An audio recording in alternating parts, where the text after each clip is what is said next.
अस्सलामुअलैकुम and a very good morning to all of you. जनाब जुम्मा मुबारक आप सब लोगों को। जागो लाहौर में खुश आमदीद भी कहते हैं। एक नई खूबसूरत और खिली खिली सुबह के साथ मैं हूँ आपकी होस्ट मोनी बासिफ। मैं बिल्कुल ठीक ठाक हूँ। उम्मीद करती हूँ कि आप लोग भी खैरियत से होंगे जहाँ कहीं होंगे और सुहाने मौसम से जनाब खूब लुत्फ अंदोज भी हो रहे होंगे। जुम्मे का बरकतों वाला दिन है और इस दिन की बहुत फजीलत भी बयान की जाती है और हम भी अपने दिन का आगाज़ एक खूबसूरत सी हदीस मुबारका से ही करते हैं। तो नबी अकरम सल्लल्लाहु अलैहि वसल्लम ने फरमाया है कि इंसान अपने अच्छे अखलाक की वजह से ही उन लोगों का मर्तबा पा लेता है जो रातों को इबादत करते हैं और दिन को रोज़े रखते हैं।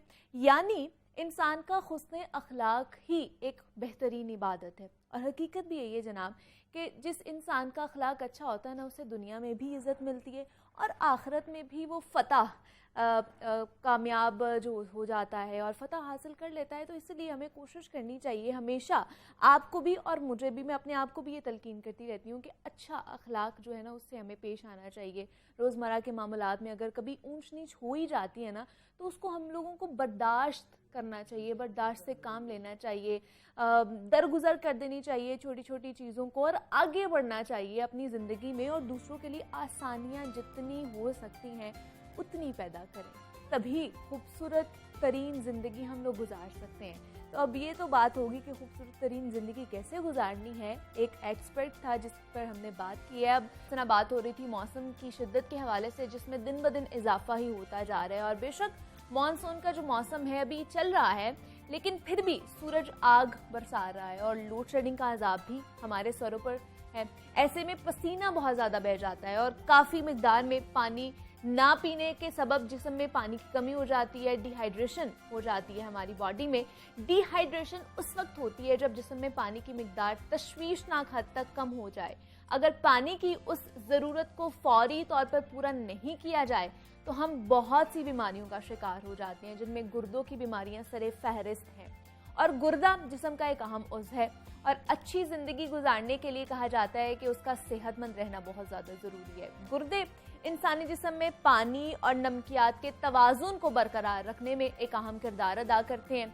जिस्म में पोटाशियम, फास्फोरस, कैल्शियम और सोडियम में बिगाड़ पैदा हो जाए ना तो इंसान की मौत भी वाक़या हो जाती है। जबकि जिस्म से ज़्यादा पानी के अखराज और पानी की कमी की सूरत में पानी को जिस्म के अंदर ही रखना गुर्दे की अहम जिम्मेदारी होती है। क्योंकि अगर गुर्दे पानी के इस तवाज़ुन को बरकरार ना रखें तो गुर्दों की संगीन बीमारियां पैदा हो सकती हैं। तो मौसम गर्मा में पानी की कमी की वजह से या डिहाइड्रेशन की वजह से कौन कौन सी बीमारियां हो सकती हैं हमें और ये कितनी ख़तरनाक साबित हो सकती हैं, इस पर बात करेंगे। हमारे साथ इस वक्त मौजूद हैं जनाब डॉक्टर शबीर चौधरी साहब हैं, माहिर अमराज गुर्दा व मसाना है। डॉक्टर साहब आपको वेलकम कहती हूँ जागो लाहौर में। कैसे हैं आप? जी बिल्कुल ठीक ठाक, थैंक यू सो मच जी।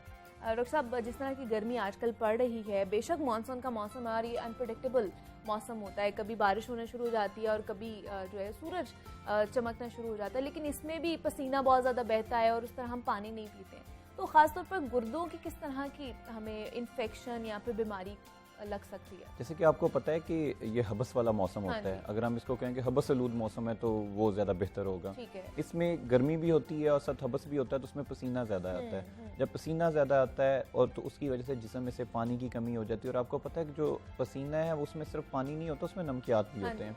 तो पानी और नमकियात की दोनों की एक यकमुश्त जो कमी हो जाना है वो बज़ाते खुद बहुत डेंजरस है। जो इंसानी जिस्म के अंदर गुर्दों का बहुत अहम किरदार है। जो गुर्दे हैं वो ना सिर्फ आपके जो जिस्म है उसमें से जो ज़्यादा पानी है उसको वो कह लें जो फासद मादे हैं उसके अखराज में मदद देते हैं, बल्कि इसके अलावा वो कुछ हार्मोन्स भी बनाते हैं जो आपके खून बनने के अमल को आसान करते हैं। और इसके अलावा आपका विटामिन डी लेवल्स जो हैं, विटामिन डी आपको पता है कि जिल्द के लिए मतलब हर तरह के प्रोसेस के लिए वो हड्डियों और जिल्द के लिए बड़ा ज़रूरी है, उसके बनने में भी मददगार होते हैं। देखिए इंसान अल्लाह ताला ने एक ऐसा निज़ाम बनाया कि उसने जो इंटरनल इन्वायरमेंट है उसको मेंटेन रखना है। आप पानी कम भी ले रहे हैं तो अल्लाह ताला का निज़ाम इंसानी जिस्म में एक्टिव हो जाता है और वो अपने इंसानी जिस्म को किसी कमी बेशी से बचाता है। बस अगर जैसा कि हबस के अंदर आप ज़्यादा पसीना आ गया, पानी नहीं पिया गया तो उसके बाद गुर्दे फ़ौरन एक्टिव होते हैं और वो पानी को कंजर्व करना शुरू कर देते हैं। मतलब कि जिस्म के अंदर पानी की मिकदार को एक मुतदल लेवल पर मेंटेन करना शुरू कर देते हैं। तो उसमें एक हद तक वो जाते हैं जब मसलन सेचुरेशन जब वो सेचुरेट हो जाते हैं जिसमें में पानी की मिकदार जो है मुतदल करते करते थक जाते हैं। तो फिर गुर्दे जो हैं वो फेलियर जिसको हम कहते हैं क्यूट्रीनल फेलियर की तरफ चले जाते हैं। तो दो तरह से वो गुर्दे जो है प्रॉब्लम का शिकार होते हैं, एक जिस्म में पानी की कमी, दूसरी नमकियात की कमी, क्योंकि दोनों को गुर्दे बैलेंस कर रहे होते हैं। सही। तो लिहाजा पानी की नॉर्मल मिकदार जो आप कह लें 2 से 3 लीटर है, 2 से 3 लीटर है, जो मतलब 250 ml का एक गिलास होता है, तो इस हिसाब से हमने 1 लीटर में 4 गिलास होते हैं।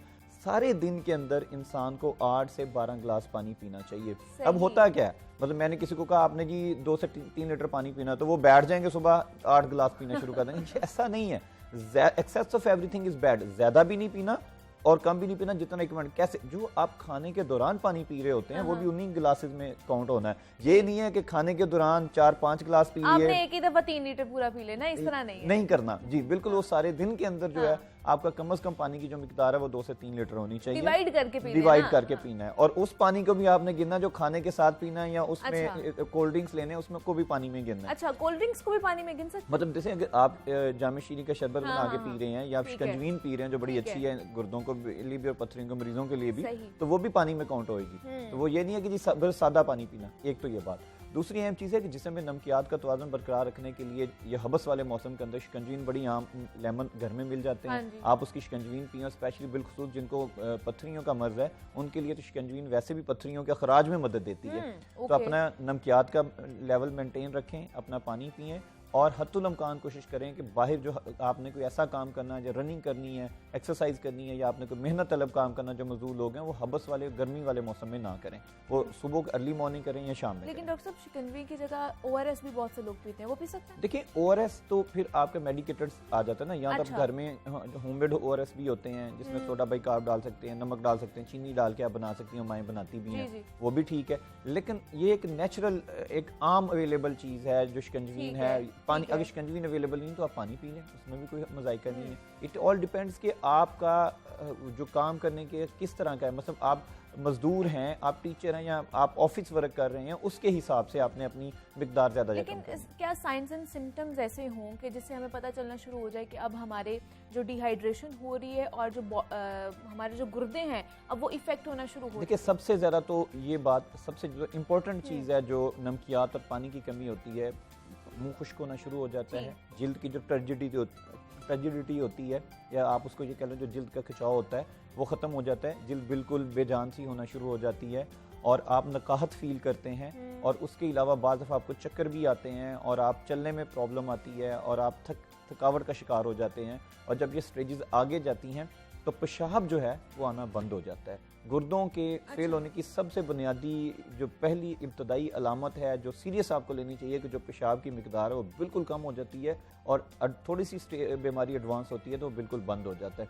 अगर किसी का आम आदमी का पेशाब बंद हो रहा है क्योंकि अंदर पानी की कमी होगी या नमकियात की कमी होगी, गुर्दों ने यूरिन बनाना बंद कर दिया है, तो फिर जो फासद मादे हैं जो पेशाब के जरिए खारिज होने होते हैं वो जिस्म में बढ़ना शुरू हो जाते हैं, जिसको हम यूरिया क्रिएटिनिन कहते हैं। जब वो लेवल हाई हो जाता है तो गुर्दे फेल हो जाते हैं। यूरिन का कलर भी तो चेंज होना शुरू हो जाता है। देखिए, यूरिन का आइडेंटिफाई कर सकते हैं हम? जी, जो जब पानी की कमी होगी तो यूरिन होगा वो थिक आएगा आपको, वो कंसंट्रेटेड आएगा, और उसका जो यूजुअली डार्क पेल कलर यूरिन आना शुरू हो जाता है। जो नॉर्मली तो यूरिन जिस कलर का आपका, मतलब अगर यूरिन के कलर जो नॉर्मली आपका यूरिन का कलर होता है उसमें चेंज आ जाए तो आप समझ लें देयर इज समथिंग रॉन्ग, और आपका कोई ना कोई, या तो आपने कोई मेडिसिन ली है, या आपके अंदर पानी की कमी वाक़या हो गई है। और इस तरह की अगर हम लोग चीज़ें देख लें तो अगर पानी पीना शुरू कर दें जो हमें चाहिए उस मिकदार में, तो ये ठीक हो सकता है, या हमें डॉक्टर से कंसल्ट करना पड़ेगा? नहीं, देखिए, पहली तो बात ये है कि बचाव जो है ना, जैसे कहते हैं कि prevention is better than cure. जी, पहली तो बात यह है कि अपने जो ज़िंदगी है उसको नॉर्मल रखें और उसको सेहतमंद सरगर्मियाँ अपनाएं। पानी की मिकदार जैसे आप पी रही हैं इसी तरह सबको चाहिए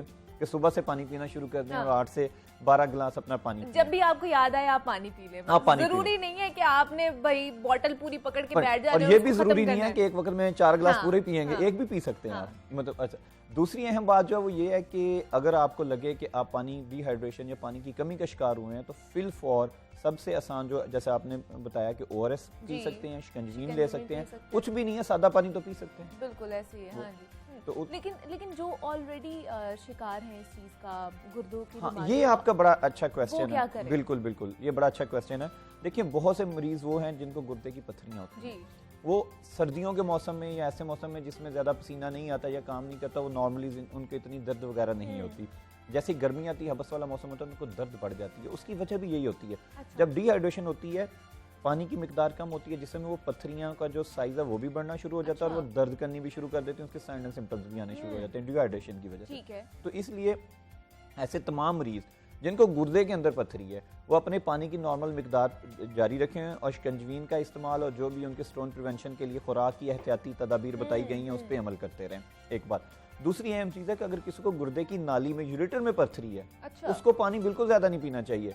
जैसे कहते हैं ना कि ज़्यादा पानी पियो तो ये धक्का लगेगी, पत्थरी बाहर निकल की, बिल्कुल नहीं निकलती वो, बल्कि जब आप पानी ज़्यादा पीते हैं गुर्दे उतना यूरिन ज़्यादा बनाते हैं, तो प्रेशर ज़्यादा पड़ता है, उतनी ही दर्द फिर ज़्यादा होती है, सारी रात आप जाके निकालते हैं। तो जिसके यूरेटर में पत्थरी है उसको पानी ज़्यादा नहीं पीना चाहिए, कि उसको बिल्कुल एतदाल पसंदी के साथ चलना चाहिए, और बल्कि उसमें तो ये कहा जाता है कि पानी कम इस्तेमाल करें ताकि प्रेशर कम हो और वो पत्थरी जो है वो प्रेशर डाल के और ज़्यादा पेन ना करे, वरना मरीज के लिए इंट्रैक्टेबल पेन होता है, उसे बर्दाश्त करना मुश्किल हो जाता है। इसका इलाज क्या है पत्थरी का अगर इस तरह की? देखिए, सबसे पहले बचाव जो है जो बेहतरीन इलाज है, अगर आप पानी 8 से 12 गिलास पीते हैं, आप सब्ज पत्ते वाली जो सब्जियां उनका इस्तेमाल कम करते हैं, आप प्रोटीन कम इस्तेमाल करते हैं, कढ़ाइयाँ जो है बेतहाशा नहीं खाते आप, कट्टे और बकरे का गोश्त बहुत ज़्यादा नहीं लेते, नमक का इस्तेमाल ज़्यादा नहीं करते, सोडे की बोतलें आप ज़्यादा नहीं इस्तेमाल करते, और सबसे ज़्यादा जो ज़रूरी है, मैं अक्सर कहता हूँ, ये मेरा अपना पर्सनल एक्सपीरियंस है कि लेमन का इस्तेमाल ज़िंदगी में बढ़ाएं।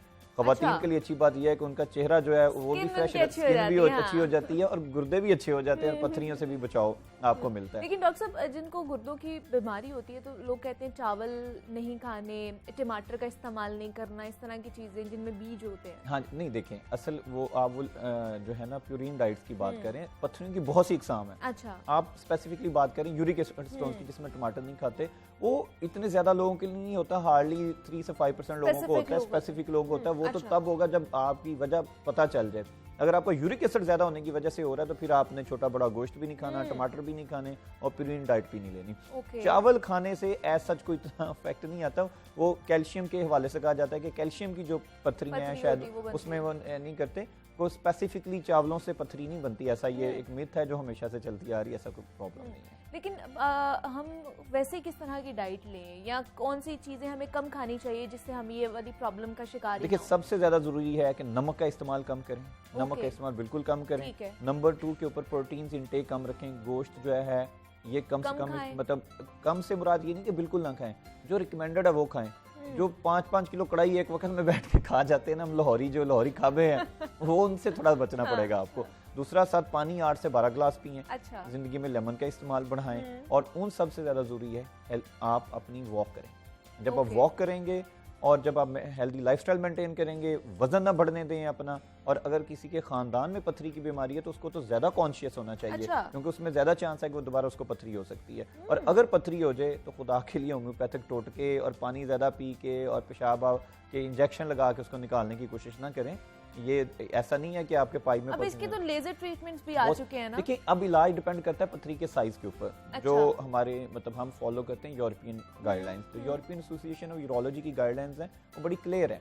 वो ये कहती हैं कि जरूरी नहीं है हर पथरी का इलाज ऑपरेशन होगा। अच्छा। जो आपकी 2 सेंटीमीटर तक की पथरी है, 20 mm तक की पथरी है, उसको भी हम शुआओं के जरिए उसका इलाज कर सकते हैं। शुआएं क्या होती हैं? वो बिल्कुल दर्द नहीं करती, वो बिल्कुल नजर नहीं आती, आप आराम से कंफर्टेबल लेटते हैं जाके, और वो आवाज की सूती शुआएं होती हैं, वो खुद जिल्द के जरिए लगती रहती हैं। आपके जिस्म पे एक रेडनेस तक नहीं आती, कुछ भी नहीं होता। वो हमारे पास सबसे अच्छी मशीन जिना हॉस्पिटल में मौजूद है। उसके जरिए पूरे लाहौर की मतलब सबसे अच्छी मशीन है बस लकीली जो है जिना हॉस्पिटल में मौजूद है। आप हमारा आउटडोर कमरा नंबर 16 विजिट करें। अगर किसी को पथरी की बीमारी है तो हर पथरी का इलाज ऑपरेशन नहीं है, ऑपरेशन के बगैर शुआओं के जरिए, दवाई के जरिए आपकी पथरी का इलाज होता है। मतलब टेक्नोलॉजी इतनी एडवांस हो चुकी है कि अब हमें ना कट लगाना पड़ेगा ना ऑपरेशन करना पड़ेगा, आप सिर्फ लेजर या शुआओं के थ्रू ही आप अच्छा, एक और बात है, अगर पथरी बड़ी भी है, 2 सेंटीमीटर से बड़ी है, ठीक है, मतलब 3 सेंटीमीटर की, जो बहुत बड़ी हो गई है, तो उसका भी इलाज अब हमारे पास मौजूद है, जिसके लिए हमें कट नहीं लगाना पड़ता। अच्छा। बगैर कट के भी सर्जरी आ गई है, या करना पड़ेगा तो छोटा सा होल करना पड़ेगा। अच्छा। PCNL करेंगे हम, उसके जरिए पथरी निकाल देंगे। ये तमाम टेक्नोलॉजीज पाकिस्तान में, पंजाब में हमारे सरकारी हॉस्पिटल्स में भी मौजूद हैं। और दूसरी अहम बात है, अगर आप इसका इलाज नहीं कराएंगे तो मैं इसकी ऐसे मिसाल देता हूँ कि घर में अगर रात को खाना खा के आप बर्तन जो उसको धोए बगैर रख दें, तो सुबह बर्तन का जो उसमें खाना होता है वो कितना गंदा हो चुका है और पूरे बर्तन खराब कर देता है। इसी तरह से अगर एक पथरी फॉरेन बॉडी आपके गुर्दे में पड़ी हुई है तो आप अंदाजा लगाएं कि आपका गुर्दा गलेगा नहीं। आपका गुर्दा ख़राब नहीं होगा। जस्ट इसी तरह से है, आपको इन्फेक्शन होगा बार बार, और अल्टीमेटली हमारे पास, हालांकि दुनिया में ये नहीं है कि पत्थरियों की वजह से लोगों के गुर्दे ज़्यादा ख़राब हों। अच्छा। हमारे पास तकरीबन, मेरा जो ज़ाती एक्सपीरियंस, हर महीने 1-2 मरीज़ ऐसे आते हैं जो पत्थरियों का इलाज ना करवाने के बाद अपने गुर्दे ख़त्म करा के आते हैं, फिर गुर्दा वो निकालना पड़ता है, क्योंकि अगर नहीं निकालेंगे वो पेन करेगा, वो इन्फेक्शन करेगा। मतलब एहतियात नहीं करते हैं, ये डायग्नोज जल्दी नहीं करते हैं, और वो जो घरेलू टोटके हैं उन पे रहते हैं, और उसकी वजह से जो उनकी कंडीशन है वो और ज़्यादा ख़राब होना शुरू हो जाती है। इस पे हम बात करते हैं जनाब के किस तरह गुर्दों के हवाले से हम लोग एहतियात कर सकते हैं। हमारे साथ डॉक्टर शबीर चौधरी मौजूद थे। डॉक्टर साहब, बहुत शुक्रिया आपके वक्त का कि आप यहाँ पर आए और गुर्दों की बीमारियों के हवाले से बात कर रहे थे। जिस तरह डॉक्टर ने हमें टिप्स दी हैं जनाब, आप भी वही करिएगा और अपनी सेहत का ख्याल रखिएगा। यहाँ पे एक छोटी सी ब्रेक लेते हैं, मिलते हैं इस ब्रेक के बाद।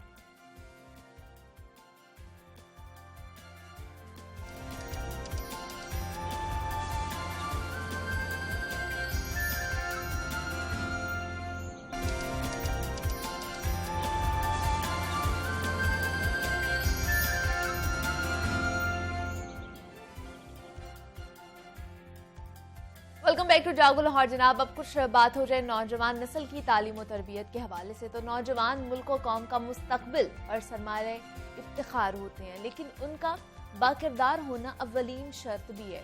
शायर मशरिक अल्लामा इकबाल ने कहा था कि अफराद के हाथों में है अक़वाम की तकदीर, हर फर्द है मिल्लत के मुकद्दर का सितारा, और तकदीर मिल्लत के उन सितारों की रोशनी और उसकी किरणें उस वक्त तक आबोताब और पूरे चमक धमक के साथ बरकरार रहती हैं जब तक यह शबाब की मंजिलों के राहगुजर में वाक़े कहकशाओं के मुसाफिर हों। और जिस तरह आसमान की बुलंदियों पर रोशन सितारों की रोशनी उनकी जाती नहीं है बल्कि सूरज की रोशनी की वजह से मुमकिन होती है, इसी तरह तकदीर मिल्लत के उन सितारों की रोशनी भी उसकी जाती नहीं होती है। उसके लिए उनका मरकज़ का होना बहुत ज़्यादा ज़रूरी है, और वो मरकज़ है सीरत नबी और नूर नबूवत का होना बहुत ज़्यादा ज़रूरी है, क्योंकि सीरत नबी सल्लल्लाहु अलैहि वसल्लम का चिराग अपनी तमाम तर रोशनियों के साथ हयात इंसानी के हर शोबे की, हर जहत और हर पहलू में मीनारे नूर बनकर इंसानों की सही रहनुमाई के लिए अपने तमाम तर बरक़ात के साथ मौजूद है। और यही वो चिराग और सिराज मुनीर है जिससे हिदायत के चश्मे फूटते हैं और जिसकी दमकती हुई रोशनी में सिराते मुस्तकीम को हासिल किया जा सकता है। तो आज के दौर में हम बात करेंगे जनाब कि नौजवान नस्ल की किरदार साजी कितनी ज़रूरी है, और सीरत नबी सल्लल्लाहु अलैहि वसल्लम की रोशनी में नौजवानों की किरदार साजी कैसे की जा सकती है।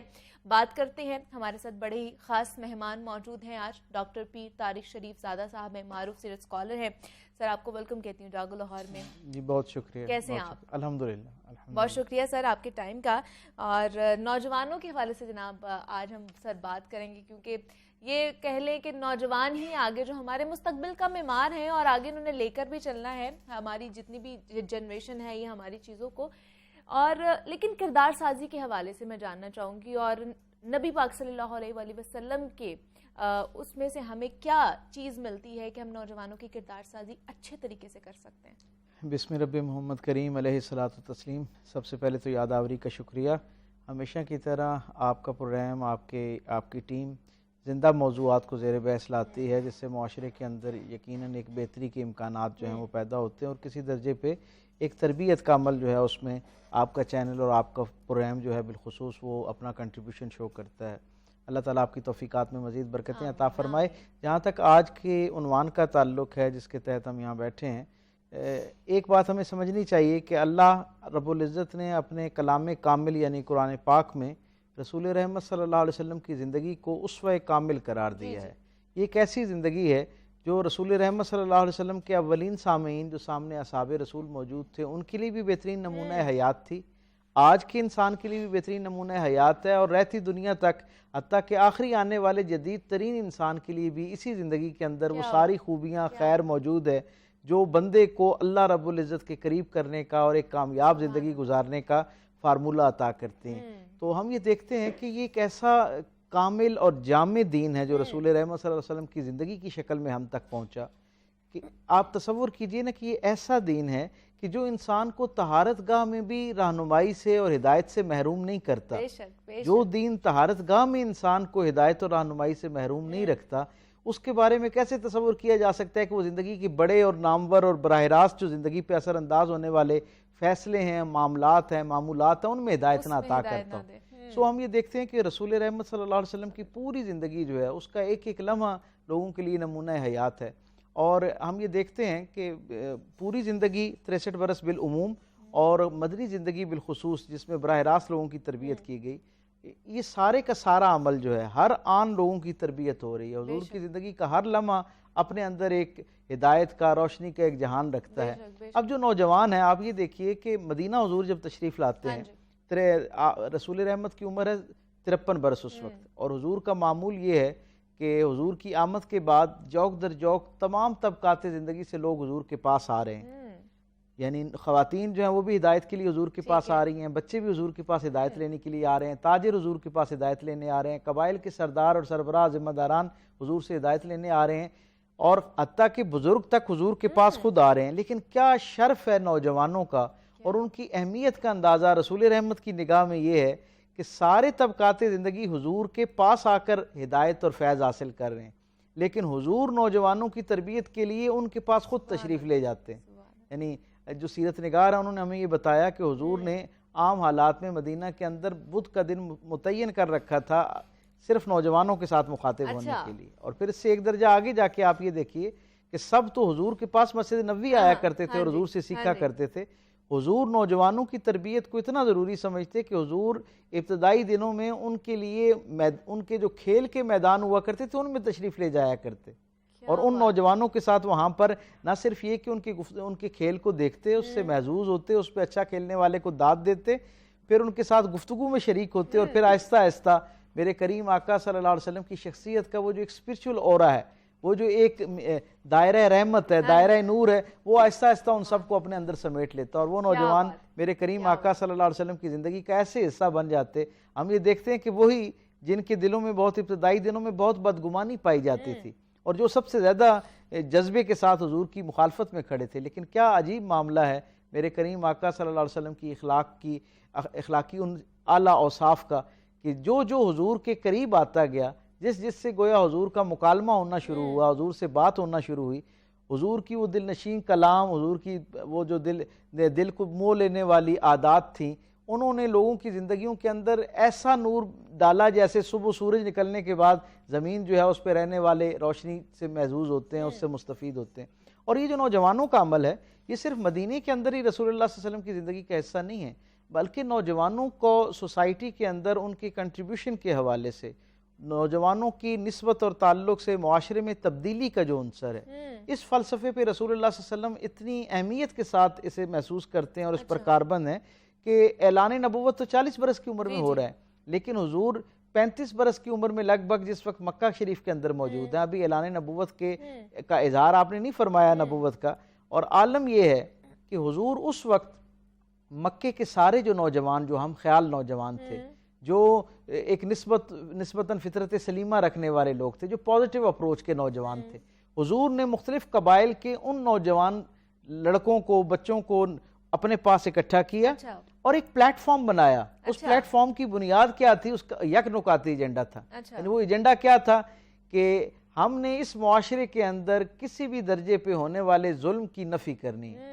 किसी के साथ भी अगर ज्यादती हो रही होगी तो हम नौजवान उसकी मुआवनत के लिए, उसकी मदद के लिए इकट्ठे खड़े होंगे, इस तासुब से हटके कि वो किस कबीले का फर्द है, किस कौम का फर्द है, कि उसका पस मंजर क्या है, उससे कतई नजर अगर वो मजलूम है और उसकी दाद रसी नहीं हो रही है, तो क्योंकि जुल्म मुआशरे के अंदर सबसे बड़ा एलिमेंट है जो फसाद को बुनियाद बनाता है, क्योंकि जब जुल्म होना शुरू होता है तो अदल ख़त्म होना शुरू हो जाता है, और जब अदल ख़त्म होना शुरू होता है तो मुआशरा अपने तवाज़ुन के साथ कायम नहीं रह सकता। इसलिए रसूल रहमत ने ऐलान नबुव्वत से भी 5 बरस पहले अपने इर्द गिर्द उन नौजवानों को, हम ख्याल नौजवानों को इकट्ठा किया, और फिर तारीख हमें बताती है कि एक शख्स आता है, मेरे करीम आका सल्लल्लाहु अलैहि वसल्लम हरमैन शरीफैन के अंदर, हरम शरीफ के अंदर दाखिल होते हैं, हरम मक्का में, और एक शख्स को देखते हैं कि वो काबे की दीवार के साथ लिपट के रो रहा है, और वो कहता है कि है कोई ऐसा जो एक गरीबुल वतन की, यानी जो मुसाफिर है, उसकी फरियाद सुने।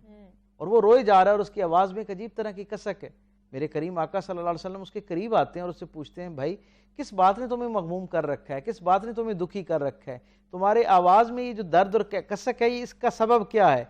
किसने तुम्हारे साथ ज्यादती की? तो वो कहते हैं कि इस इलाके का एक बड़ा सरदार है जिसने मेरे साथ माल तिजारत के एवज कुछ रकम देने का वादा किया, मेरा माल ले लिया लेकिन मुझे रकम नहीं दी। इसलिए नहीं दी क्योंकि उसे पता है कि मेरा वतन दूर है, मेरा कबीला दूर है, मेरे पीछे कोई खड़ा होने वाला नहीं। हेल्पलेस हूं। हाँ, तो मेरे करीम आका ने पूछा वो शख्स कौन है? तो हुजूर को बताया जाता है कि वो बताता है कि वो अबू जहल जो है वो उसने मेरी रकम जो है वो मार ली, और वो क्योंकि कबीले का एक सरबराह है, सरदार है, बड़ा आदमी है इस सोसाइटी का, इसलिए वो एक अजनबी शख्स के लिए उससे मुकाबला करना, जंग करना मुश्किल है। तो न सिर्फ ये कि रसूलुल्लाह सल्लल्लाहु अलैहि वसल्लम खुद तशरीफ ले जाते हैं, बल्कि अपने साथ वो जो नौजवान हैं उनको भी अपने साथ लेकर जाते हैं। और इस एक नौजवानों का ग्रोह जो रसूलुल्लाह सल्लल्लाहु अलैहि वसल्लम का तरबियत याफ्ता है, हुजूर का हम मिजाज ग्रोह जो है, जो हुजूर की बताए हुए फलसफे और फिक्र की बुनियाद पर मजलूम की दाद रसी के लिए हुजूर के साथ चलता है। और हुजूर अबू जहल के दरवाजे पे जाके दस्तक देते हैं, अबू जहल बाहर आता है। अबू जहल का अपना बयान ये है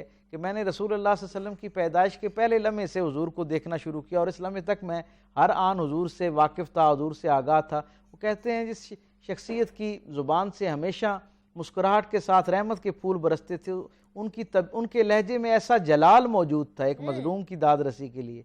मेरे करीम आका सल्लल्लाहु अलैहि वसल्लम के लबो लहजे के अंदर ऐसा जलाल मौजूद था। अबू जहल जैसा एक जरी बहादुर और एक कबीले का सरबराह और इंतहाई गुरूर से पुर आदमी, उसने जब रसूलुल्लाह सल्लल्लाहु अलैहि वसल्लम से एक फिक्रा सुना, हुजूर ने कोई दूसरी बात नहीं की, हुजूर ने सिर्फ एक बात पूछी, क्या तुमने इसकी कुछ रकम देनी है? उसने कहा मैंने देनी है। हुजूर ने कहा फिर फौरन जाओ और इसकी रकम इसके हवाले करो। और तारीख हमें बताती है कि वो जरी बहादुर शख्स जो है एक लम्हा भी वो वहां खड़ा नहीं रह सका, फौरन जाता है और आके वो रकम दे देता है। तो वो नौजवानों का वो जो ग्रोह जिनकी तरबियत रसूलुल्लाह सल्लल्लाहु अलैहि वसल्लम ने की थी, जी हाँ, वो सोसाइटी के अंदर तो हुजूर की पूरी जिंदगी हमें ऐसे नजर आती है। फिर हम देखते हैं जैसे हुजूर मदीना शरीफ आते हैं, जैसे मैंने पहले अर्ज किया, तो जब मिसाके मदीना हो रहे तो आलम यह है कि अरबों के यहाँ एक रिवाज था कि जब मुख्तलिफ कबाइल के दरमियान आपस में किसी बात पर मुआहिदा तय होता था ना, तो कबाइल के सरबराह आपस में बात किया करते थे और कबाइल के सरबराह तय करने के बाद अपने अपने कबीले में आके खबर कर देते थे कि जी हमारे दरमियान ये बात तय हुई है। और अब आज के बाद सारे लोग चाहे वो उस फिक्र से इत्तफाक करते हों या ना करते हों, अब सबको उसकी पैरवी करना पड़ेगी, उस मुआहिदे की पासदारी करना पड़ेगी, गोया उसे ओन करना पड़ेगा। ये अरबों की तारीख में बिलखुसूस और पूरी दुनिया की तारीख में बिलुमूम पहली मरतबा ऐसा हुआ कि अल्लाह के रसूल सल्लल्लाहु अलैहि वसल्लम ने जब मुआहिदा होने लगा ना, और सारे कबाइल औस और खजरज दोनों और बाकी सारे लोग भी इस बात पर मुत्तफिक हो गए कि जो आपने तजावीज़ दी हैं मदीने की निस्बत और ताल्लुक़ से, इस शहर के अमन के अतबार से, इस शहर की एक इसको रिफॉर्म्स करने के हवाले से जो आपके ज़हन में जो तसव्वुर है, हम इससे मुत्तफिक हैं और हम इस पर एग्री कर गए, आप बताएं। तो अल्लाह के रसूल सल्लल्लाहु अलैहि वसल्लम ने फरमाया कि नहीं, अभी ये मुआहिदा मुकम्मल नहीं हुआ, अपने कबाइल में वापस पलटो, अपनी अशराफिया के साथ बात करो और एक दर्जा आगे बढ़ के हुजूर ने फरमाया अपने नौजवानों से जाके इस पे मुशावरत करो। तो पहली मर्तबा अरब मुआशरे के अंदर लोगों को ये एहसास हुआ कि नौजवान इतने अहम हैं कि उनके साथ इन बड़े उन लोगों ने, वो जो कबाइल के सरबराह थे, उन्होंने कहा क्या आपको हमारी सफेद दाढ़ियों पर, हमारी उम्र के इस हिस्से पर, इस मैच्योरिटी पर एतमाद नहीं है? अल्लाह के रसूल ने कहा नहीं, आपकी बात पर मुझे एतमाद है, लेकिन मैं ये चाहता हूं कि जिन लोगों ने कल आपकी जगह लेनी है वो लोग भी इस फैसला साजी में शरीक हो सके। तो लेकिन डॉक्टर साहब, आज के नौजवानों से भी आपका इंटरेक्शन रहता है, यूनिवर्सिटीज में भी जाते हैं, कॉलेजेस में भी आप उनके साथ इंटरेक्टिव सेशंस होते हैं, तो क्या आज के नौजवान कितने जुड़े हुए हैं सीरत नबी के साथ, या कितना और ज़रूरी है जुड़ना उनके साथ? मैं क्योंकि अज़अव्वल ताख़िर हुज़ूर की सीरत का तालिब इल्म हूँ, दुनिया भर में यही मेरी बुनियादी शनाख्त और हवाला है, इसी निस्बत से, और यूनिवर्सिटी यूथ जो है वो मेरी फ़र्स्ट ऑडियंस है। मेरा जो इब्तदाई मुकालमा है, अव्वलीन मुकालमा जो है वो हमेशा यूनिवर्सिटीज़ के नौजवानों से, कॉलेजेस के नौजवानों के साथ और मुख्तलिफ दीगर तबक़ात के जो नौजवान हैं उनके साथ मुझे बात करने का मौका मिलता है, उनसे सीखने सिखाने का मौका मिलता है। मैं हमेशा इस तासुर की नफ़ी पाता हूँ प्रैक्टिकली। अच्छा। ये जो अमूमी तौर पे हमें एक तासुर मिलता है मुआशरे के अंदर कि शायद हमारी नौजवान नस्ल जो है वो उस तरह दीन के साथ वाबस्ता नहीं है, बल्कि एक दर्जे पे एक बाकायदा, मुझे अगर आप इजाज़त दें निस्बतन एक मैं थोड़ा सा तल्ख लफ्ज़ इस्तेमाल करूँ, कि हमें एक तासुर बयान किया जाता है कि शायद हमारी नौजवान नस्ल दीन बेजारी की तरफ जा रही है, दीन से दूरी की तरफ जा रही है। यकीनन अमली तौर पे तो हर ज़माने में ही बेहतरी की गुंजाइश मौजूद होती है और उस पर काम होना चाहिए, लेकिन पूरी जिम्मेदारी के साथ मैं ये बात आपके सामीन और नाजरीन के सुपुर्द कर सकता हूँ कि अल्हम्दुलिल्लाह अल्हम्दुलिल्लाह मुमलिकत खुदादाद पाकिस्तान में मौजूद नौजवान नस्ल बिलखुसूस और पूरी दुनिया में जहाँ जहाँ नौजवान मौजूद हैं, उन सब का रुख जो है वो अल्हम्दुलिल्लाह इस वक्त भी रसूलुल्लाह सल्लल्लाहु अलैहि वसल्लम की तरफ है। उसकी वजह क्या है? उसका सबब ये है कि हर वो शख्स जो अपनी ज़िंदगी को एक मुस्बत रंग में रंगना चाहता है, हर वो शख्स जो हकीकी और पायदार ना जवाल पाने वाली जिंदगी को कामयाबी हासिल करना चाहता है, तो उसके लिए लाजिम है कि उसे इस खूबसूरत ज़िंदगी से एक रोशनी लेना पड़ेगी। और मैं ये देखता हूँ कि रसूलुल्लाह सल्लल्लाहु अलैहि वसल्लम की ज़िंदगी में इतनी कुव्वत और तवानाई मौजूद है कि हम जैसा लुकनत से भरपूर शख्स भी जब हुजूर की ज़िंदगी बयान कर रहा होता है, जो खुद ज़ाती हैसियत में इल्म से, अमल से, तकवे से खाली है, इस ज़िंदगी में इतनी कुव्वत और तवानाई है कि ये जब नौजवानों के सामने बयान की जाती है तो उनको अपनी तरफ मुतवज्जो करती है और एक बड़ा तबका फिर उससे उस रोशनी से अपनी ज़िंदगियों को मुनव्वर करने की कोशिश करता है। बेशक, अगर आप लोग अपनी खासतौर पर नौजवानों के हवाले से जनाब हम बात कर रहे हैं कि अगर हम नौजवान जो हैं अगर कामयाब ज़िंदगी गुजारना चाहते हैं और अच्छी ज़िंदगी गुजारना चाहते हैं तो सीरत नबी के हवाले से जानना, समझना, पढ़ना बहुत ज़्यादा ज़रूरी है। और इस तरह के जो हमारे रहनुमा हैं उनका किरदार बड़ा अहम है इसमें। सर बहुत शुक्रिया आपके वक्त का कि आप यहाँ पर तशरीफ़ लेकर आए यहाँ पर। और डॉक्टर पीर तारिक शरीफजादा हमारे साथ मौजूद थे और ये एक सीरीज़ का सिलसिला है जो हम इनके साथ जारी रखेंगे कि किस तरह हम सीरत नबी से बहुत सारी चीज़ें जो है अडाप्ट कर सकते हैं, जान सकते हैं उनके बारे में। और यहाँ पर थोड़ी सी ब्रेक लेंगे, मिलते हैं इस ब्रेक के बाद।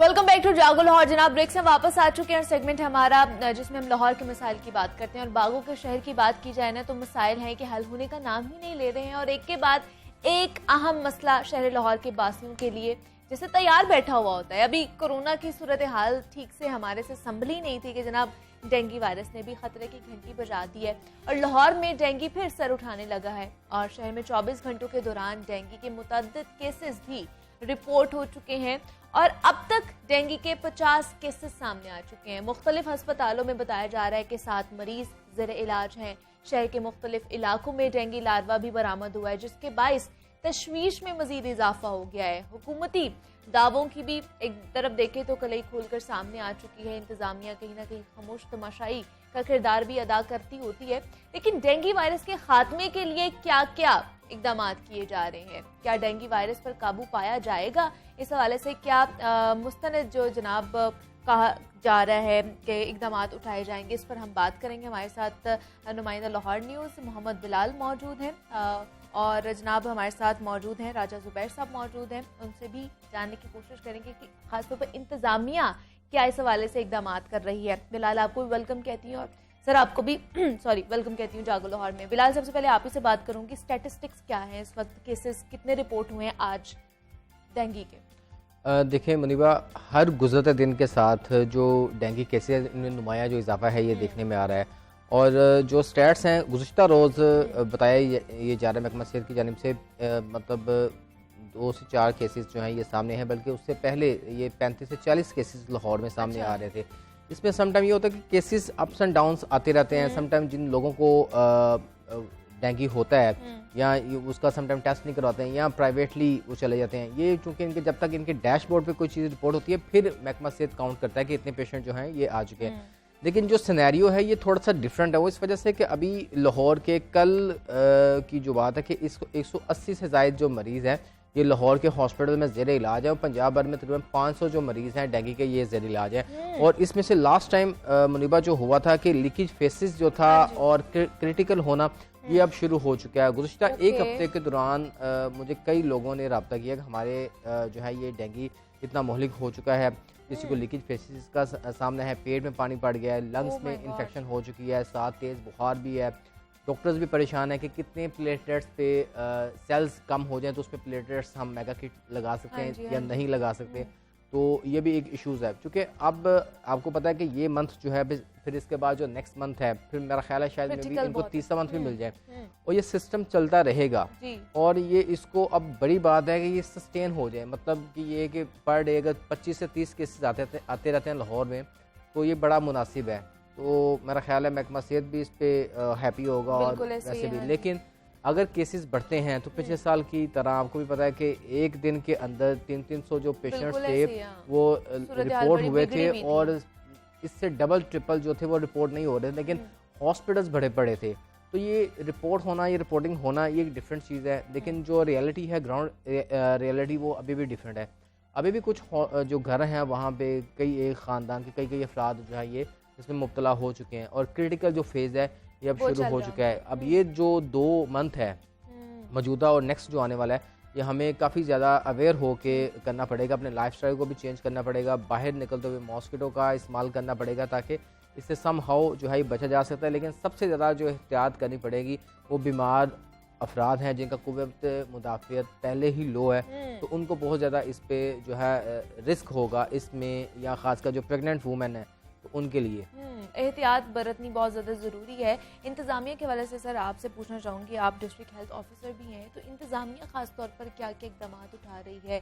सर्वेलेंस भी जारी है, आप लोग छापे भी मारते हैं, लेकिन उसका आउटकम आ रहा है, लग रहा है जी आपको? बिल्कुल, जैसे कि बिलाल ने भी बताया कि बर्डन जो है डिजीज़ का दिन ब दिन बढ़ रहा है, ठीक है। हाँ जी। उसकी रीज़न 2-3 रीज़न है। एक तो लाहौर में ना एक इसका पहलू है डिजीज़ सर्विलेंस और एक हमारे पास है वेक्टर सर्विलेंस है। हमारे लाहौर में डिजीज़ सर्विलेंस पे भी बहुत काम होता अच्छा। है, जिसकी वजह से एक्चुअल केस सामने लाए जाते हैं, और वेक्टर सर्विलेंस भी जिसकी वजह से हम लार्वा भी उसका तदाद करते हैं ताकि लार्वे को जहाँ मिले उसको किया जाए।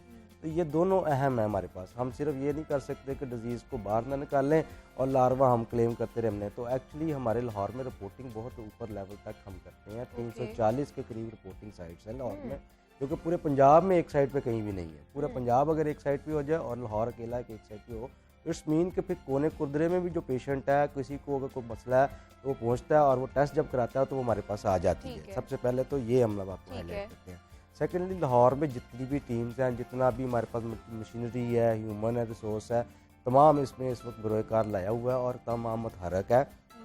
दिन ब दिन काम हमारा आगे की तरफ जा रहा है।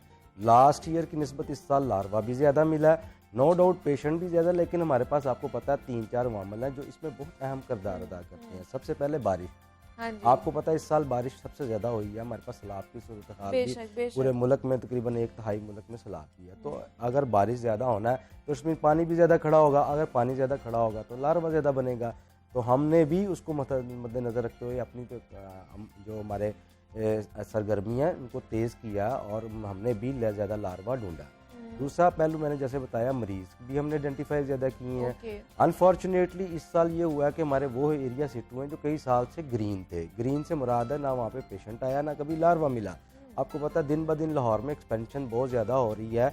घर तकरीबन रोज़ाना की बुनियाद पर अगर आप देखें हमारे साउथ वाले लाहौर साइड पे, जिसमें हमारे पास रायवण वाली साइड है, या हमारे पास DHA के अगले फेजेस हैं, हाँ जहाँ पे दिन ब दिन कंस्ट्रक्शन बढ़ रही है। अब कंस्ट्रक्शन जब बढ़ती है तो उसमें ना सिर्फ ये होता है कि वहाँ पे एक खेत, जहाँ पे पहले खेत था, जहाँ पे कोई मच्छर ऐसा होना नामुमकिन था, अब वहाँ पे घर बन गया। अब वहाँ पे एक रेजिडेंट भी रह रहा है और वहाँ पे एक ऐसी पोटेंशियल साइट भी बन रही है जहाँ पे मच्छर हो रहा है। तो ये चैलेंजेस तो डेफिनेटली रहते हैं और हम इसे कोशिश करते हैं। सबसे पहले जो हमें ज़रूरत है वो ये मानने की है कि लाहौर में डेंगू आज से नहीं तकरीबन 10-15 साल से और एग्जिस्ट करता है। हाँ जी, और वायरस यहाँ पे अब हमारे पास डिफरेंट पॉकेट्स में मौजूद है, जिसको आप एग्स के अंदर कह लें, वो डिस्ट्रॉय नहीं हो सकता, लेकिन हमारा कोशिश होती है कि हम जो वायरस का मच्छर है वो उसको हम ख़त्म करें और दिन ब दिन हम जो इसको जितना कंट्रोल कर सकते हैं, जिनकी जानें बचाई जा सकती हैं उनको हम बचाएँ। इस ज़मरे में हमारे तकरीबन 3100 के करीब इंडोर टीम्स हैं, 16 लाख घर है, 3100 हमारे पास टीम्स हैं। दूसरी चीज़ ये है कि हमारे पास आउटडोर टीम्स हैं जो तमाम जगह पे चेक करते हैं। फिर लाइन डिपार्टमेंट्स की हम हेल्प लेते हैं, जिसमें तमाम डिपार्टमेंट्स जो लाहौर में काम कर रहे हैं उसकी DC साहब जो हैं, DC लाहौर मोहम्मद अली साहब, वो डेली मीटिंग कर रहे हैं इसके ऊपर। तमाम लाइन डिपार्टमेंट 52-53 के करीब लोग डेली मीटिंग पे बैठते हैं और हर एक से उसकी कारकर्दगी पूछी जाती है। तो कोशिश यही है कि इंशाल्लाह हम पिछले साल की निस्बत कम केसेस इस दफ़ा, पिछले साल 20-1 करीब केसेस हमारे पास आए थे, लेकिन स्टिल बारिशों का जो हो जाना वो एक बायस तफ्तीश है हमारे लिए और हमारी एक नेचुरल डिजास्टर है, उससे तो हम नहीं लड़ सकते हैं, लेकिन अपने तौर पर जो हम काम कर सकते हैं, एहतियात बरत सकते हैं।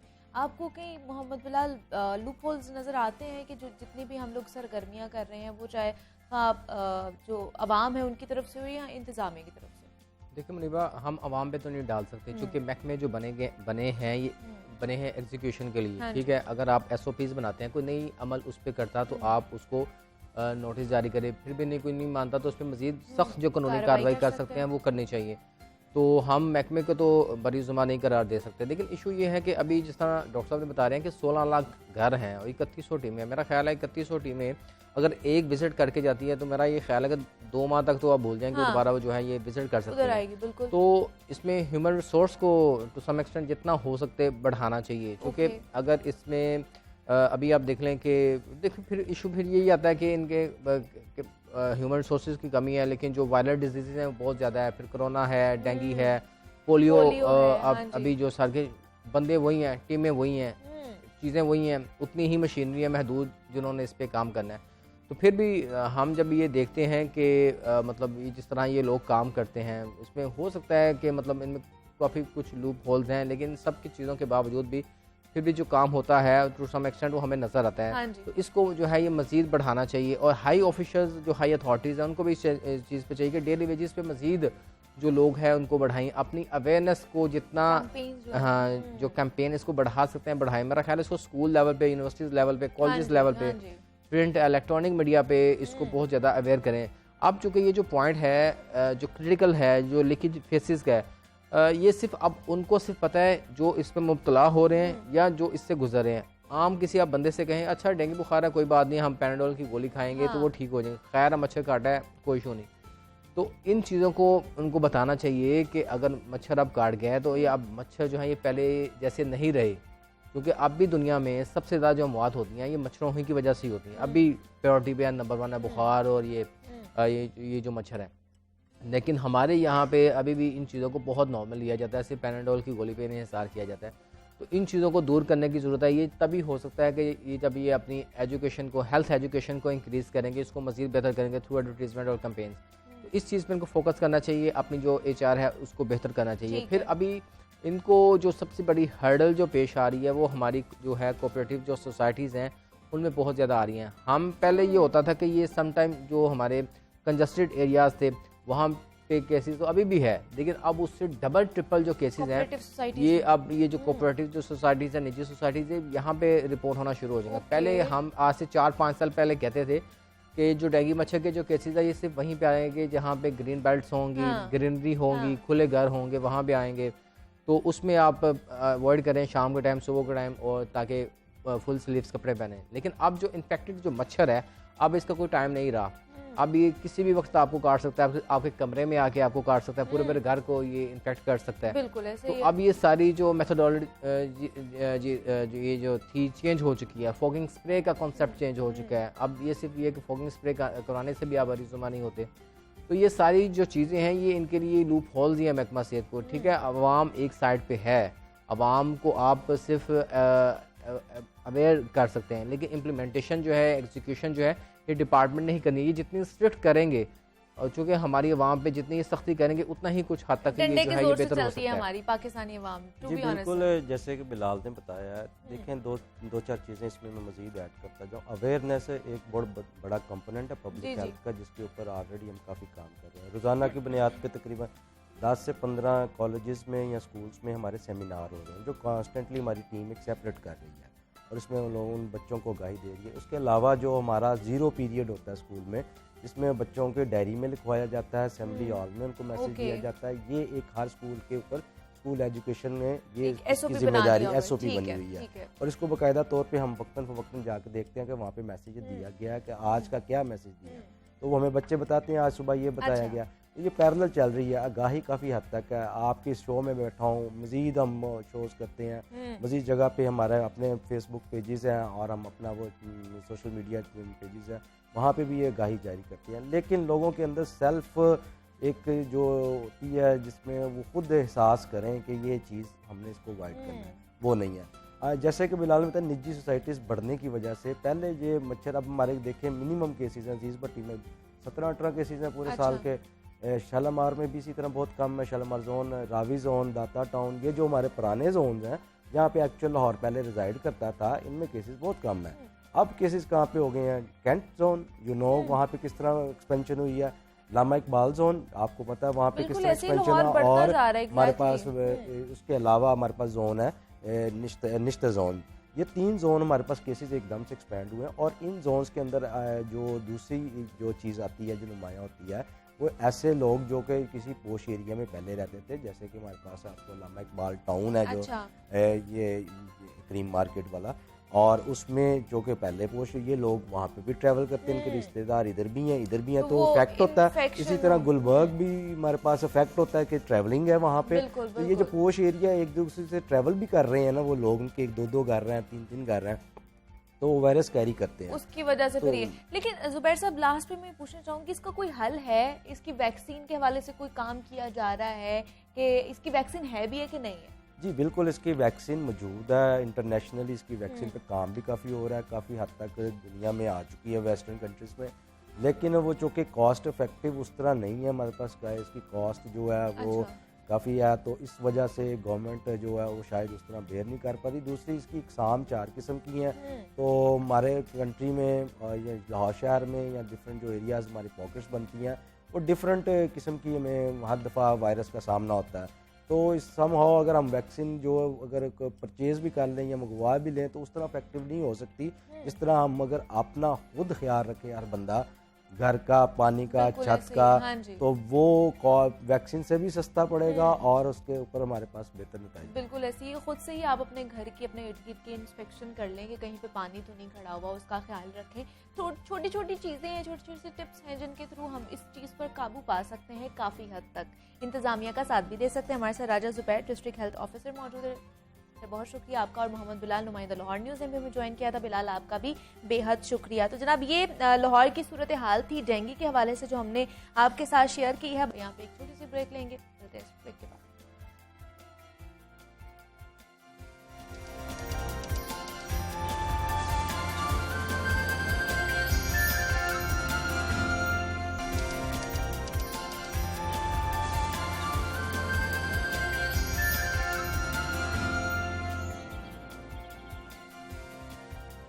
वेलकम बैक टू जागो लाहौर। जनाब अब कुछ बात कर लेते हैं सेल्फ केयर के हवाले से। और ये मौसम इस तरह का है कि जनाब जितनी हम लोगों ने सेल्फ केयर अपनी स्किन के हवाले से करनी है, उतनी ही हमारी स्किन अच्छी रहेगी। वरना इस मौसम में आपको पता है कि ऑयली स्किन होती है और वो और ज़्यादा ऑयली हो जाती है क्योंकि मॉइस्चर बहुत ज़्यादा आता है, जिसकी वजह से एक्नी, पिगमेंटेशन, कील महासे, इवन दो के छाइयाँ पड़ना भी शुरू हो जाती हैं।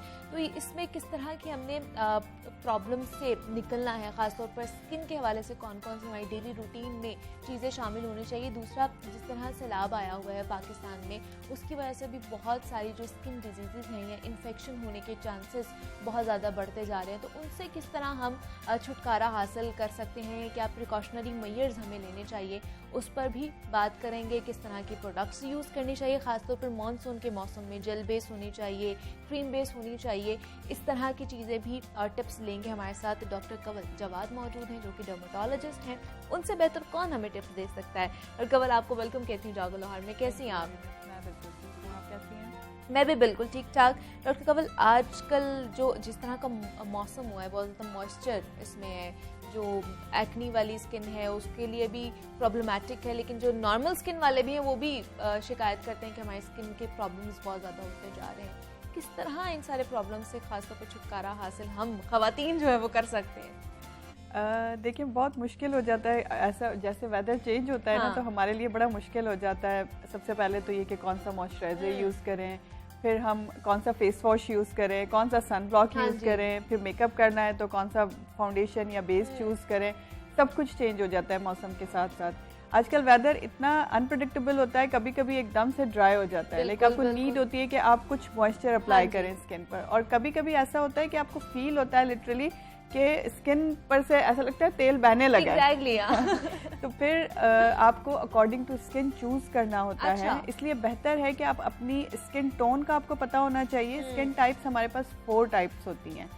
आपकी स्किन ऑयली है, आपकी स्किन ड्राई है, आपकी स्किन कॉम्बिनेशन है या आपकी स्किन नॉर्मल है, ये आपको पता होना चाहिए। बिकॉज अगर आपको अपनी स्किन टोन का पता होगा तो उससे आपके लिए अपने प्रोडक्ट्स चूज करना काफ़ी इजी हो जाता है। अब फॉर सपोज अगर आपकी स्किन ड्राई है बहुत ज़्यादा और वो हर पूरा साल ही ड्राई रहती है, लाइक उसको फ़र्क ही नहीं पड़ता। तो फिर अब आपने मॉइस्चराइज़र यूज़ करना ही करना है।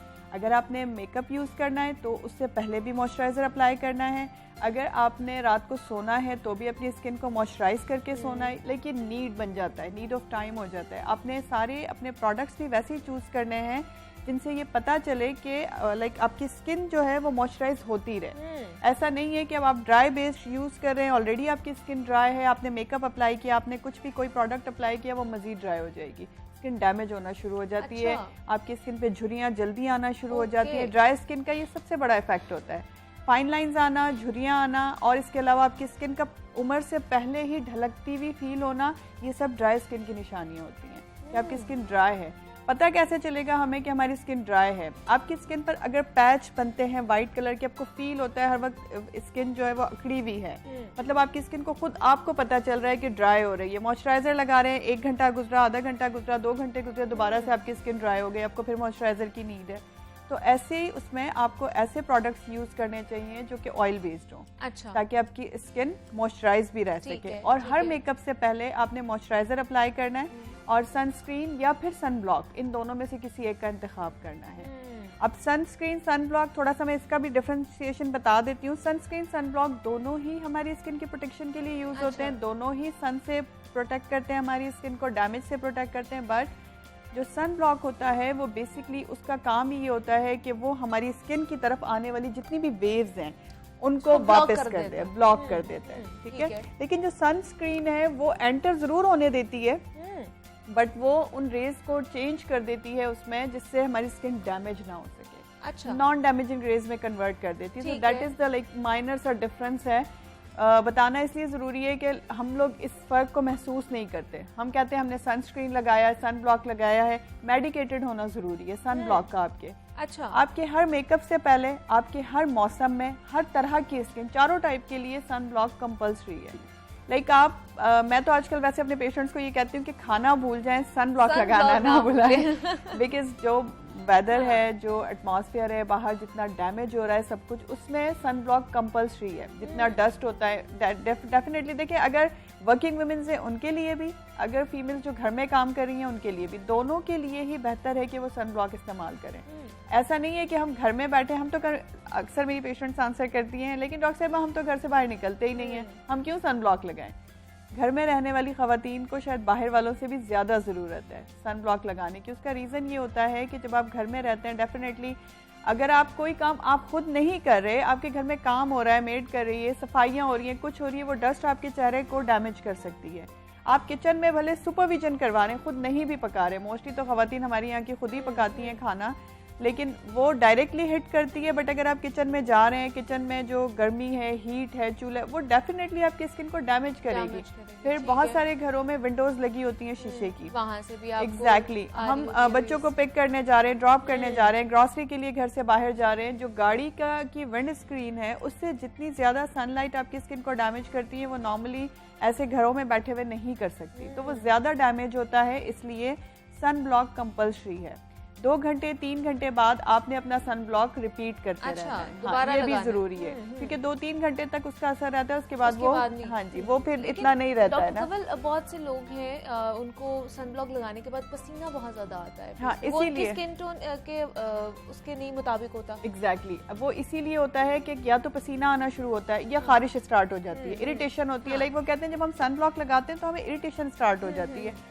उसका रीज़न मेन यही होता है कि आपने अपनी स्किन के मुताबिक सन ब्लॉक नहीं लिया हुआ, आपने मेडिकेटेड सन ब्लॉक का इंतखाब नहीं किया हुआ। आपने अपने डर्मेटोलॉजिस्ट को कंसल्ट करके उनसे अपनी स्किन, अगर आपको नहीं पता चल रहा कि आपकी स्किन टाइप कैसी है, आप अपने डर्मेटोलॉजिस्ट के पास जाएं, अपने एस्थेटिक कंसल्टेंट के पास जाएं, उन्हें बताएं कि आपने सन ब्लॉक लेना है। वो according to your skin tone वो डिसाइड करेंगे कि आपकी स्किन को कौन सा सन ब्लॉक इस वेदर में सूट करेगा। लाइक हर वेदर में हर सन ब्लॉक भी सूट नहीं करता, सही। तो आपको अपने सन ब्लॉक का इंतखाब एकदम एक्यूरेटली करना चाहिए, अदरवाइज वो आपकी स्किन पर इरिटेशन करवा सकता है, बिकॉज उसमें कुछ ऐसे केमिकल्स होते हैं। अगर आप कॉस्मेटिक्स वाला सन ब्लॉक यूज करते हैं तो उनमें ये होता है कि आपकी स्किन पर इरिटेशन हो सकती है, आपकी स्किन पर इचिंग हो सकती है उसकी वजह से, क्योंकि उसमें कुछ ऐसे प्रिजर्वेटिव्स होते हैं, कुछ फ्रेग्रेंसेज होती है, जो कॉस्मेटिक्स वाला होता है वो आपकी स्किन को इरिटेट कर देता है। लेकिन जो मेडिकेटेड है उनकी अच्छी बात ये होती है कि उनमें हम प्रिजर्वेटिव ज़्यादातर यूज़ नहीं करवाते और फ्रेग्रेंसेस तो उसमें होती ही नहीं है। हाँ, और आजकल तो बड़ा अच्छा है, लाइक टिंटिंग आ गया है, आप फाउंडेशन भी आप सन ब्लॉक भी वो यूज़ कर सकते हैं जिसमें टिंट्स होते हैं। हाँ। तो थोड़ा सा वो आपकी स्किन पर एक फाउंडेशन का टच भी दे देता है। लाइक जिन लोगों को बीबी क्रीम लगाने की आदत हो या बाहर जाना है, थोड़ा सा लुक अच्छा होना चाहिए, फेस पर लाइट कोई बेस होनी चाहिए, तो आप सिंपल सन ब्लॉक अप्लाई करें, आपके फेस पर वो फाउंडेशन वाली टच आ वो एक लेयर आ जाएगी। जी। लेकिन जिस तरह का यहाँ पर वेदर होता है डॉक्टर कंवल, खासतौर पर पाकिस्तान में, तो इसके लिहाज से कितना SPF यूज करना चाहिए? SPF बेसिकली होता है ये कि SPF आपका 50 से अबव जो भी है, लाइक आपका 50, जो पाकिस्तान की एशिया की धूप है उसमें 50 SPF इज गुड। ओके। 50 और अबव 50, लाइक अबव 50 की अगर हम बात करेंगे ना तो वो बहुत थोड़ा सा डिफरेंस रह जाता है। लाइक अगर हम 70 वाला यूज, अगर 50 वाला आपको 97% प्रोटेक्शन दे रहा है तो 70 वाला आपको 98% प्रोटेक्शन देगा और 100 SPF वाला आपको 99% प्रोटेक्शन देगा। अच्छा। So that is the minor difference in between like SPF 50, SPF 70 और SPF 100। Okay. But for the satisfaction of the like patients हम फिर यही एडवाइस करते हैं कि आप SPF 100 यूज करें। आपको मैक्सिमम सपोर्ट मिलना चाहिए और ये बेहतर भी है। इसका रीजन ये होता है कि हम उतना कंप्लाइंस नहीं दे पाते, लाइक हम उसको 2 आवरली रिपीट नहीं कर पाते, 3 आवरली रिपीट, तो समहाउ एक अच्छा प्रोटेक्शन मिल जाता है। अबव 50 आप कोई भी सन ब्लॉक यूज कर सकते हैं, बट बार बार मैं यही कहूंगी कि according to your skin tone, अपने डॉक्टर के मशवरे के बगैर खुद से कोई भी कॉस्मेटिक्स वाला सन ब्लॉक लगा के ये ना समझें कि हम प्रोटेक्ट हो गए। तो आपको एडवाइस जरूर लेनी चाहिए कि आपने हर 2 घंटे बाद एटलीस्ट जो है ना अपना सन ब्लॉक वो दोबारा से अप्लाई करना है अपने फेस के ऊपर, ताकि वो अच्छी प्रोटेक्टेड लेयर एक बना सके। लेकिन इस मौसम में जिस तरह सैलाब भी हमारे पाकिस्तान में आया हुआ है, उसकी वजह से बहुत सारी स्किन की प्रॉब्लम्स हो रही है डॉक्टर कंवल, किस तरह के इन्फेक्शंस हो सकते हैं इस सूरत हाल में स्किन के? देखिए, सैलाब आया हुआ है, बारिशों का पानी इकट्ठा हुआ हुआ है बहुत ज़्यादा। पाकिस्तान इस वक्त एक डिज़ास्टर में है और हम अल्लाह पाक से दुआ कर सकते हैं कि अल्लाह पाक जल्द से जल्द हमें इस डिज़ास्टर से बाहर निकाले। अब क्योंकि बारिशें थम चुकी हैं ऑलमोस्ट, अब सैलाब का पानी और बारिश का पानी इकट्ठा हो गया। आपको पता है वाटर बोर्न डिजीज़ बहुत कॉमन हो जाती हैं क्योंकि हमारे पास हाइजीन वैसे ही कोई बहुत अच्छी मेंटेन नहीं होती है ना। तो उसमें अब क्या होगा कि जितनी वाटर बोर्न डिजीज़ हैं, जैसे टाइफाइड है, कॉलरा है, इस तरह की मलेरिया, डेंगू, आपको पता है ये चीज़ें कॉमन होंगी। उसके साथ साथ स्किन डिजीज़ बढ़ने के चांसेस भी 100% हो जाते हैं क्योंकि खड़ा पानी है, उसमें आप जा रहे हैं, आपने कोई हाइजीन का ख्याल नहीं रखा हुआ, नहाने का बंदोबस्त नहीं है, वहाँ कपड़े नहीं चेंज कर सकते, क्राउडेड एरिया में वो ज़्यादा रह रहे हैं, उसमें आपके पास स्केबीज बहुत कॉमन हो जाती है, खारिश वाली बीमारी। और ये स्केबीज मोस्टली उन जगहों पे ही होती है जहाँ क्राउडी एरिया हो। अच्छा। लोग बहुत ज़्यादा मतलब पॉपुलेशन बहुत ज़्यादा करीब करीब एक दूसरे से रह रही है और ये लगने वाली कंटेजियस बीमारी है। एक को खारिश हुई है और उसी से उसने हैंडशेक किया, उसने उसका कोई कपड़ा यूज़ कर लिया, उसने उसके साथ हग किया, मतलब कोई भी ऐसी चीज़, डेफिनेटली वो लोग तो इस वक्त बहुत बुरी हालत में रह रहे हैं ना, तो उनके लिए तो हम हाइजीन सोच ही नहीं सकते। तो ये फैलती है। वहाँ से आ रहे हैं तिजारत करके, उनको ख्याल रखना चाहिए। उनको ख्याल करना चाहिए। जो लोग यहाँ से जा रहे हैं, कोई सामान लेके जा रहा है, कोई कुछ कर रहा है, उन लोगों को भी ये बीमारी लगने के चांसेस हैं। पानी खड़ा होने की वजह से स्किन रैशेस होने के चांसेस बहुत होते हैं। कॉन्टैक्ट डर्माटाइटिस बहुत ज्यादा कॉमन हो जाता है, एक्जिमा बहुत ज्यादा कॉमन हो जाता है। ये सब वो बीमारियां जिसमें इनिशियली इचिंग स्टार्ट होती है, देन आपको रैशेस पड़ जाते हैं, स्किन पर खारिश कर करके हम निशान डाल देते हैं, और वही फिर प्रॉपर मेडिकेशन ना होने की वजह से, प्रॉपर ट्रीटमेंट ना होने की वजह से इन्फेक्शन में कन्वर्ट हो जाता है। और कभी कभी फिर वो इन्फेक्शन इतना सिवियर हो जाता है कि वो फिर सेल्यूलाइटिस या किसी बड़ी बीमारी की तरफ चला जाता है। तो जो लोग कैंप्स के लिए जा रहे हैं, लाइक जैसे हम भी अपनी डॉक्टर्स की एसोसिएशन YCA के थ्रू हमने भी काफ़ी कोशिश की है कि हम काफ़ी जगह कैंप्स अरेंज किए भी हैं और मज़ीद कर भी रहे हैं। लाइक आज भी हमारा एक कैंप सौद की तरफ नौशेरा जा रहा है। कोशिश कर रहे हैं कि हम उसमें स्किन से रिलेटेड जितनी भी दवाइयाँ हैं वो लेकर जाएं और उनको जितना हो सके कोशिश करें कि उनको इन चीज़ों से बचाने की कोशिश करें। दूसरा अवेयरनेस जितनी ज़्यादा दे सकते हैं, पहुंचा सकते हैं, वो पहुंचाएं, ताकि जो यहाँ से लोग जा रहे हैं वो भी एहतियात करें, और वहाँ से अगर लोग माइग्रेट करके यहाँ पर आ रहे हैं, किसी और इलाके में जा रहे हैं, तो वो भी एहतियात करें ताकि इस तरह की खास तौर पर बीमारियां ना फैले। डॉक्टर कंवल जवाद हमारे साथ मौजूद थी, डर्मेटोलॉजिस्ट हैं। डॉक्टर कंवल, बहुत शुक्रिया आपके वक्त का कि आप यहाँ पर आई और स्किन केयर के हवाले से जनाब हम बात करें तो किस तरह की जो डिजीज़ है वो हमें लग सकती है, ख़ासतौर पर अगर सैलाब ज़दा इलाकों का हम विज़िट करके आते हैं। तो उस पर बात करिए। आप इजाज़त दीजिए, अपना बहुत सारा ख्याल रखिएगा। जाते जाते अली ज़फ़र का न्यू कवर सॉन्ग आया है, आप वो सुनते जाइए। अल्लाह हाफ़िज़।